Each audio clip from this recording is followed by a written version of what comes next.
Good morning students, welcome to TSN Education channel. Today we will do history chapter 1st class 7 tracing changes through 1,000 years. Take a look at map first and second. Map first was made in 1154 CE by the Arab geographer Al-Idrisi. यहाँ map first और second को देखते हैं. इसे 1154 common era में अरब geographer अल इद्रिसी के द्वारा बनाया गया है. The section reproduce here is a detail of the Indian subcontinent from his larger map of the world. उन्होंने वर्ल्ड के लार्ज मैप को एक सेक्शन में दिखाया है. Map second was made in 1720 by French cartographer.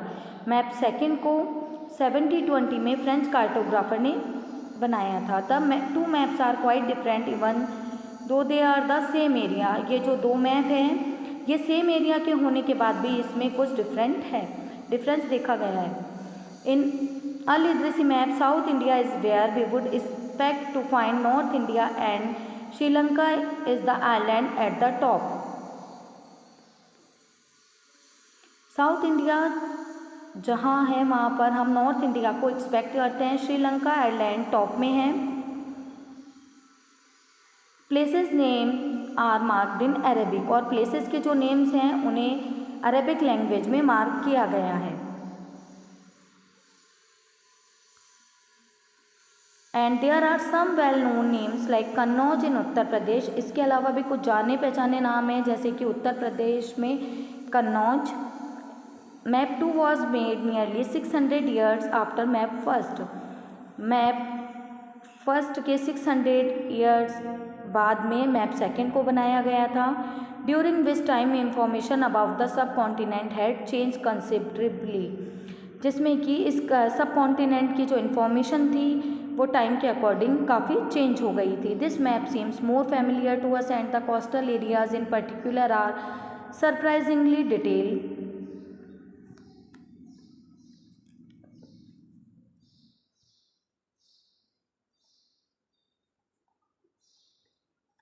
ये जो map हैं ये अभी के मैप से काफ़ी फैमिलियर हैं. इनमें कोस्टल एरियाज़ को काफ़ी डिटेल में दिया गया है. This map was used by European sellers and merchant for their voyages. जो यूरोपियन सेलर्स और मर्चेंट्स थे वे लोग अपनी समुद्री यात्रा के लिए इस मैप को यूज़ करते थे. Equally important is the fact that the science of cartography differed in two periods.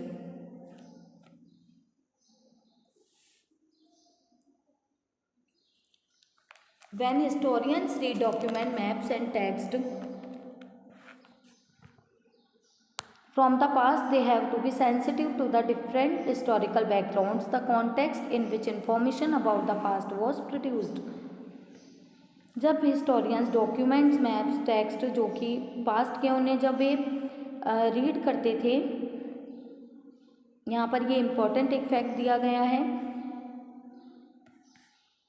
उन्हें ये ध्यान रखना होता था कि हिस्टोरिकल बैकग्राउंड से जो भी इंफॉर्मेशन मिली है उस समय में और अभी में काफ़ी चेंज है. New and old terminology if the context in which information is produced changes with time. नई और पुरानी शब्दावली जो इन्फॉर्मेशन थी वह समय के साथ साथ धीरे धीरे चेंज हो रही थी. What about language and meanings? तो लैंग्वेज यानी भाषा और अर्थ जो मीनिंग्स हैं उनके साथ क्या होता होगा. Historical records exist in A variety of language.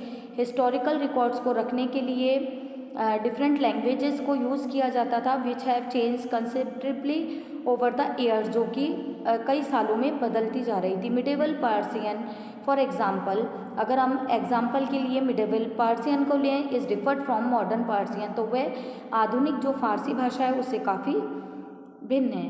The difference is not just with regard to grammar and vocabulary. यह केवल इन्हीं के साथ नहीं है, इसके अलावा जो ग्रामर और वोकेबलरी हैं और जो वर्ड के जो मीनिंग हैं वो भी टाइम के अकॉर्डिंग चेंज हुए हैं. Take the term Hindustan. अगर हम एक एग्जाम्पल के लिए एक टर्म हिंदुस्तान को यूज़ करें today we understand it as India, आज हम इससे इंडिया नाम से जानते हैं। द मॉडर्न नेशन स्टेट, आधुनिक जो राष्ट्र संघ। When the term was used in 13th century by Minaz-e-Shiraz, a chronicler who wrote in Persian, he meant the areas of Punjab, Haryana and the lands between Ganga and Yamuna। 13th century में chronicler इतिहासकार जो हैं मिनाज-ई-शिराज, Persian में उन्होंने लिखा कि उनका mean Punjab, Haryana और गंगा यमुना के बीच में स्थित जो एरिया हैं उनसे है।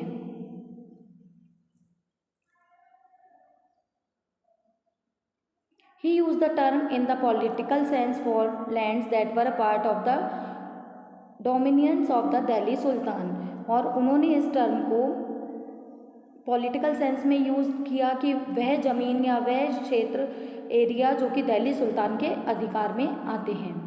The areas included in this term shifted with the extent of the saltanat, but the term never included South India. सल्तनत जो थी उसके एक्सटेंट, उसके बढ़ने के साथ साथ इसमें आने वाले जो एरिया थे वह भी काफ़ी बढ़ रहे थे, बट जो हिंदुस्तान टर्म में कभी भी साउथ इंडिया को इंक्लूड नहीं किया गया था। But by contrast in the early 16th century Babur used Hindustan to describe the geography, the fauna and the culture of the inhabitants of the subcontinent. Early 16th century में बाबर ने हिंदुस्तान जो term को वहाँ की जोग्राफ़ी, जो वहाँ की भूगोल है, फौना जो पशु पक्षी और यहाँ के हैबिटेंट जो निवासी हैं, कल्चर वहाँ की संस्कृति को वर्णन करने के लिए यूज़ किया था। The 14th century poet Amir Khusrau use the word Hind. 14th century में पोइट अमीर खुसरो ने जो शब्द यूज़ किया था Hind, while the idea of geographical and cultural entity like India did exist, the term Hindustan did not carry the political and national meaning which we associate with it today। 14th century में हमें जो poet Amir Khusro द्वारा जो use किया गया हिंद, जो शब्द के समानी से माना गया है, जो कि एक आइडिया है जोग्राफिकल और कल्चरल एंटाइटी के लिए इंडिया की एक पहचान है। वहाँ हिंदुस्तान टर्म में पॉलिटिकल, राजनीतिक और राष्ट्रीय अर्थ नहीं थे जो कि जिसे आज हम जोड़ते हैं। Historians today have to be careful about the terms they use because they mean different things in the past. Historians को आज भी किसी भी टर्म को यूज़ करते समय केयरफुल रहना चाहिए, क्योंकि पास्ट में उनके काफ़ी डिफरेंट मीन रहे थे।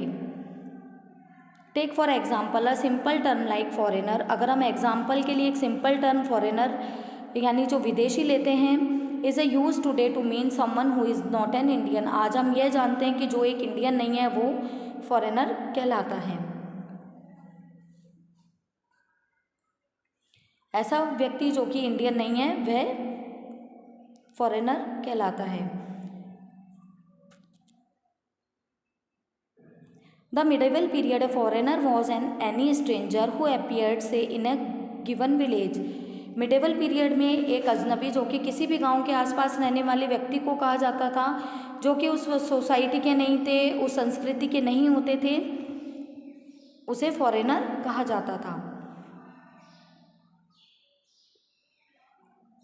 इन Hindi the term in Persian ajnabi, और हिंदी भाषा में इन्हें अजनबी कहा जाता था। City dweller therefore might have regarded a forest dweller as a foreigner.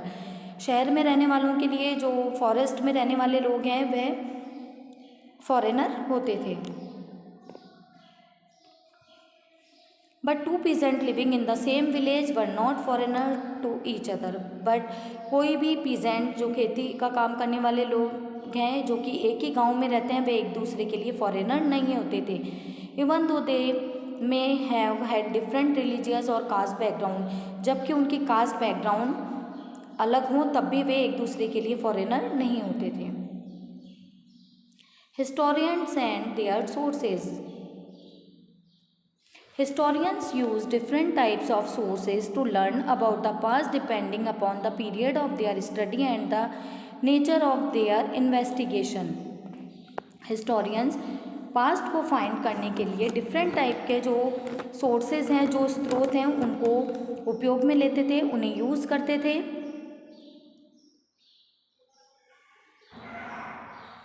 Last year, for example, you read about rulers of the Gupta dynasty and Harshvardhan.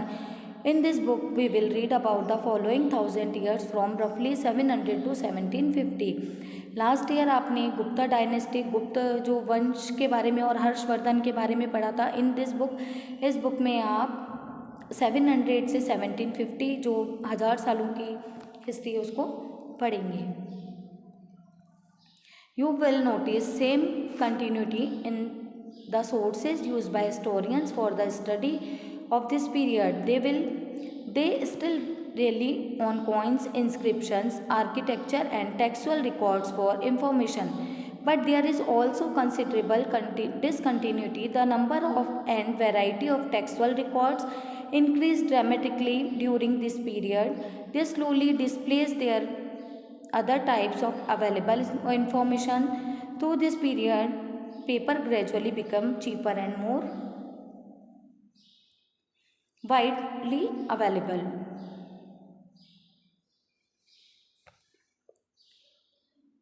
Historians past को find करने के लिए डिफरेंट टाइप के जो sources हैं उन्हें use करते थे.